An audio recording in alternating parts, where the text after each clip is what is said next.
So Invincible Season 2 Part 2 picks up right after we left off with the Viltrumites attacking Thraxa, and we see the aftermath and we see Mark head back down to Earth. And he's sent on another mission, outer space, right after that. We see him taking on the Sequids and many more adventures in this second part to Invincible Season 2. But I cannot get into too much spoilers or some do not reveals that I am not allowed to spoil. So come on back to the channel later when they're releasing episodes and we'll definitely break down every single episode in YouTube Shorts, guys. Be sure to stay tuned to that.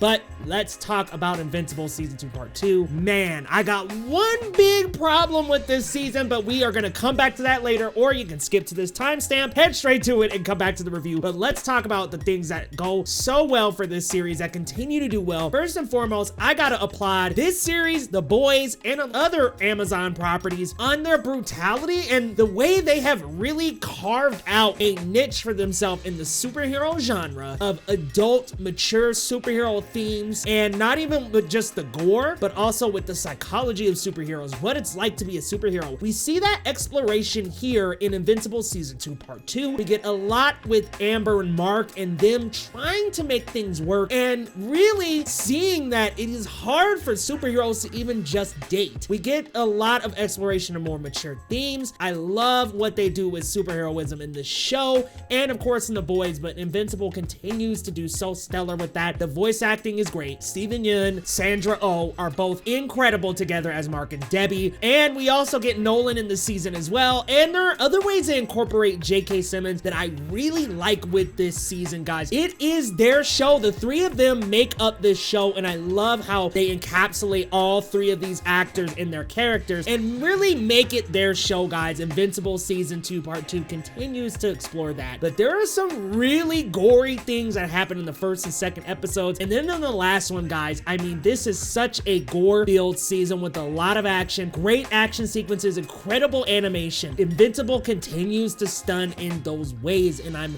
loving the music and a certain little cameo that we won't talk too much about, but there is a cameo this season that really played off incredibly well in the last episode. That's all I'm gonna say, nothing more, because I cannot spoil that, but I really enjoyed. I think Rex Splode gets us some really good moments in this part as well. Also, Adam Eve, we get to continue exploring how she feels about being a hero. We get to explore more with the Guardians of the Globe. I really enjoy what they're doing with some of the characters in this season Part 2 and I am really just enjoying Invincible as a whole. We get to see Mark duke it out with another Viltrumite, and I will not spoil because I don't think I can, but we see her in the trailer and y'all know who I'm talking about. So we get to see that, and man, our boy Mark just be getting his ass beat, y'all. Listen, I love Invincible for that reason, because we do get to see Mark conquer, but we also get to see Mark get conquered a lot gosh, I almost called it Superman, but in Invincible. And I love this exploration we have of some more of the multiverse a little bit, and through every episode, we kind of get a little storyline every single episode, and I do like the villain of the week type of vibe that we get with Invincible at this point. And there is one episode that actually really has a lot of meta jokes around animation and what it takes to create a season of the show, and I love what they do with that. You guys have to let me know once you check out the show and come back to the review how you feel about these jokes, because they are so funny, and I love the humor and writing of every episode. It's just a very strong second half to the season, so much so that I stayed up, y'all,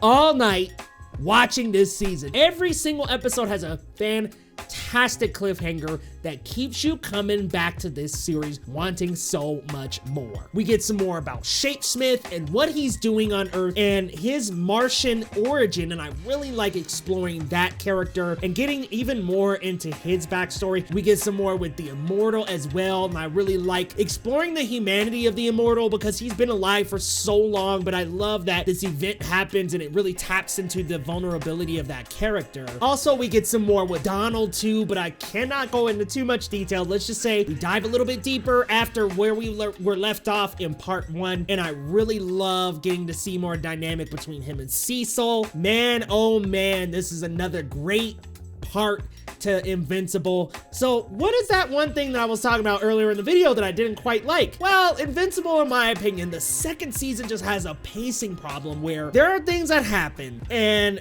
they circle back around to them very late. And I think the last episode of this season is a very strong episode. One of my favorite episodes of the series so far. This person has been missing from the series for so long that it kind of is a little jarring because you wanted a little bit more build-up of this character. You wanted a little bit more intrigue, which, by the way, they're pulling directly out of the comic with this plot line, and I loved this part in the Invincible comics. I think they executed very well in the show. I just think this character's missing for a little too long, and so when it does happen, it's maybe a little sudden. I would have liked a little bit more of that character, and I feel that way about some Invincible storylines. I think sometimes we rush past certain stories and we don't give them enough time to breathe, so when they circle back around, they maybe don't hit as hard with the payoffs. But I really, of course, love the continuing story of Mark and the tension between him and Amber this season and how good it is, man. Listen, the voice cast in this show is incredible, man. We also see some more of the Viltrumites and what they're doing with Nolan, and it's a great storyline that I won't spoil what all is going on with that, but let's just say we see a character that we thought was dead come on back in this second part of Invincible Season 2 Part 2. My goodness, it is so hard to say that. Like, Invincible Season 2 Part 2, it's like, all right, we should have got this whole season, and that's maybe one other problem I have with Invincible. I just need y'all to drop the whole season next time, or at least let's just do week to week, or maybe just take a month off. But man, this was a long break from November all the way to March, y'all, and I'm hoping for next season we'll get back to this very quickly because the break was a little hard. And now after this episode, I'm like, okay, I want more. I hope I don't have to wait so long like we did between 1 and 2. But wow, Invincible Season 2 Part 2 comes up as my second favorite of the 3, I guess, so far, because we've had Part 1, Season 2 Part 1, Season 2 Part 2, and of course Season 1. I still got to give the crown to Season 1. I do love the dynamics of Season 1, setting up the Invincible family, what happens with Nolan, the betrayal, all of those things. I really love that in Invincible Season 1. But Season 2 Part 2, man, Season 2 Part 1 built up so many things for Season 2 Part 2 to just run with it. And I love the payoffs, the things that happen, and action, and just how every episode is really just action oriented, but we even still get small character moments between characters, and I love what they are doing with this show, guys. I cannot wait for Season 3. I'm so excited, and that cameo in this season, man, I'm telling y'all, be on the lookout for that character. You probably already know what I'm talking about. I was so shocked to see what they did with that. Y'all let me know your thoughts down in the comments, and hey, if you're new to the channel, the name is Leo Rydell, y'all. Here on Geekly Goods, we talk the MCU,